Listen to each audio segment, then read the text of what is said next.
In this video, I'm going to show you how to add the volume profile indicator on Tradovate. Now, the first thing you want to do, you want to go to the top right, click on Application Settings, and then you want to go to Add-ons over here, so the second to last option of the tabs up top.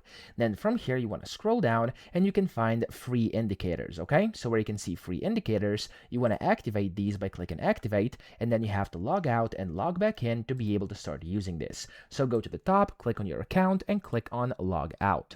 Wait for a few seconds for this to log out and take you back to your login page. There we go. And you want to just type in your credentials, so the username and the password, and then you want to click on Login.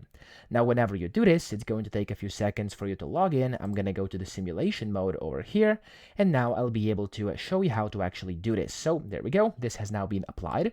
You want to go to your chart, and then you want to go to the top of your chart here. When this loads, usually it's quite quick. There we go. You want to click on indicators, and you want to go to over here where you can see this search button. And what you want to do is simply type in volume profile. So I'm going to type in volume profile, and as you can see, we have volume profiles. I can click on that, I can customize it, and then click on the save button bottom right, and that's all you have to do to get the volume profiles indicator on Tradovate. So I hope this video helped you out. If it did, please subscribe to the channel and help me out as well.